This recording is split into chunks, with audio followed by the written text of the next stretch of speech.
Salve gente, io sono Luca e in questo fantastico episodio volevo parlare del modo di dire una rondine non fa primavera. Allora, le rondini sono degli uccelli particolari che si spostano in grandi stormi, in grandi gruppi, si muovono tutte insieme durante determinati periodi dell'anno, per esempio durante la primavera. Si muovono tutte insieme perché migrano verso altre terre, verso altre regioni e verso altri climi.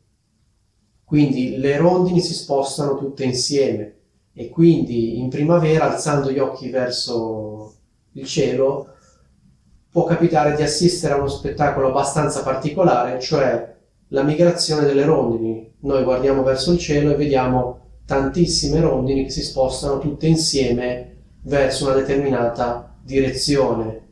Quindi, se vediamo tante rondini, significa che è primavera. Questo è il senso alla base del detto.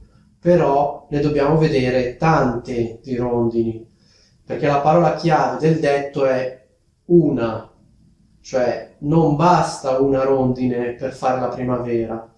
Per fare la primavera servono tante rondini. Quindi iniziate a capire qual è il significato di questo detto e come viene usato, cioè significa che non basta un evento isolato per trarre delle conclusioni e arrivare alla conclusione che sia in corso un qualche cambiamento generalizzato, generale, un cambiamento, diciamo un grande cambiamento, come metaforicamente la primavera. Facciamo un esempio: se ci sono due professori che stanno discutendo di un alunno e un professore dice, per esempio, ma come va con te questo alunno? Con me prendeva dei risultati abbastanza mediocri, non era un grande studente.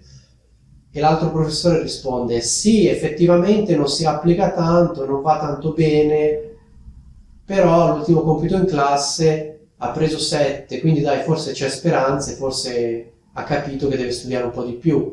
Allora il primo professore potrebbe dire, sì, beh, però una rondine non fa primavera, come a dire, ok, c'è un evento positivo, isolato, però per adesso ce n'è soltanto uno e quindi visto che c'è soltanto un evento non possiamo arrivare alla conclusione che la primavera sia nell'aria, giusto? Dobbiamo aspettare tanti eventi positivi in questo caso, cioè tanti voti positivi che metaforicamente sarebbero le rondini all'interno di un grande stormo che si spostano tutti insieme e ci fanno capire che la primavera è arrivata.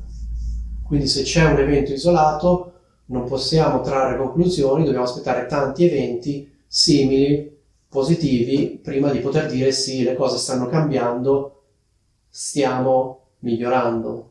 Allo stesso modo, un esempio simile potrebbe essere se due amici stanno discutendo di una terza persona che arriva sempre in ritardo, uno dei due dice sì, però arriva sempre in ritardo, e l'altro dice sì, però sai cosa? L'altro giorno ci siamo dati appuntamento ed è arrivato in orario, quindi forse ha iniziato a capire che deve arrivare in orario. E allora il primo può dire sì, però una rondine non fa primavera. Di nuovo c'è un evento isolato, positivo, che da solo non basta a farci concludere che c'è un cambiamento positivo generalizzato, così come una rondine da sola non basta, perché se vediamo una rondine in cielo, la cosa più probabile è che se la rondine è da sola, questa rondine si sia persa, come può capitare, perché le rondini, come dicevo all'inizio, si spostano in grandi gruppi, in grandi stormi, quindi una rondine da sola non significa niente. Questo è il senso. Spero che questo detto vi sia piaciuto e vi saluto.